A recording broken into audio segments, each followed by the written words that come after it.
know we need to have exercise some level of respect, level of honor.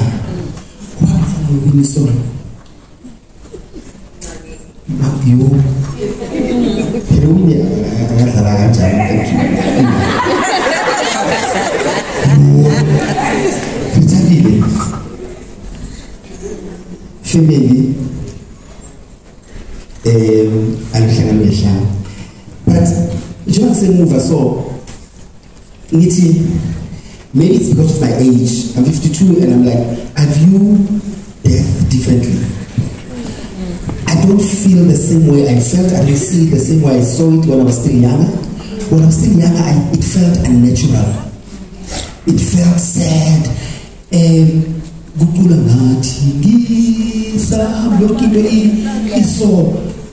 for me, I view it differently. It's a transition.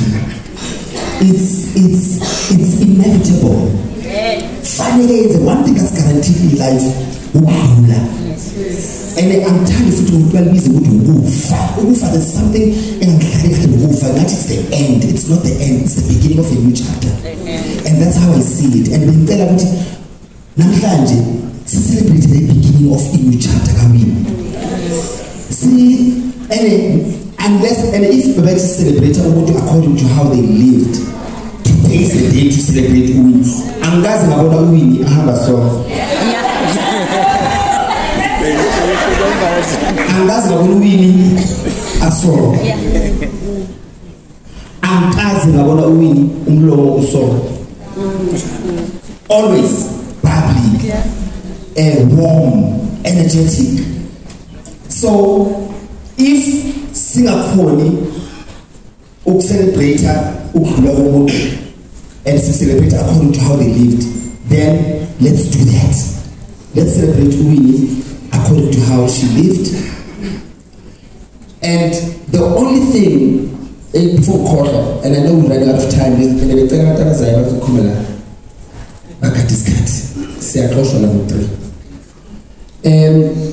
only thing Tabile and your brother, what people did not warn, or they never warned us about, is the impact of losing a mother. That part, you got this. Why didn't I tell you mama? And I don't like comparing, but there's a difference, and it's because also there's an attachment of an umbilical cord, but mothers are multitaskers.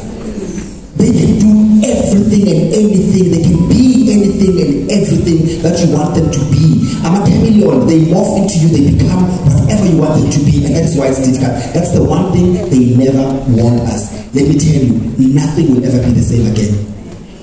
Forced you when but time heals. Time does not heal, time makes it better.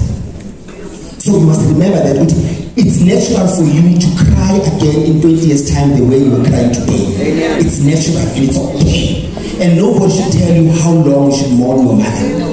You must mourn as much as you can, and sometimes you're gonna have moments where you feel like showing a plant. And it's okay. So just remember that. Nothing will ever be the same. Christmases are not going to be the same. Your birthdays are not going to be the same. Nothing is going to be the same. And chances are as well, I want to advise the family to stay together as much as you can, because when you lose the mother, you realize that she was the glue of the family. And you start having Christmases alone and special events alone, but you must remember, it is okay to mourn forever. Ne? Right, continuing the sermon here. Sicela ukubiza stage azosiculela. Please welcome Phuthuma Tiso.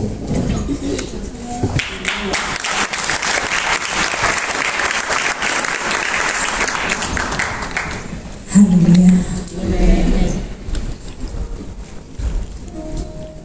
Tate Imam.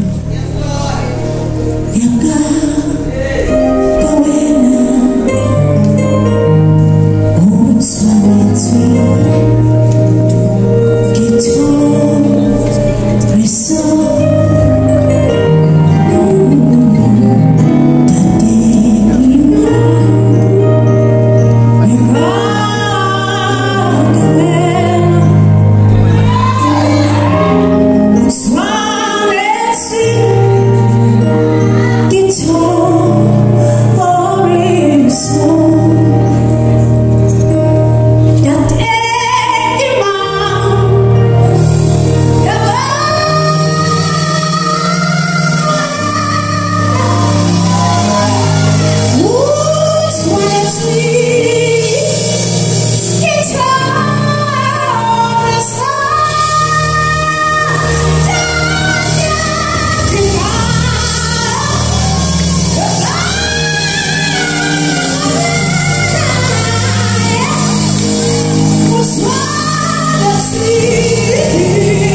See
Tell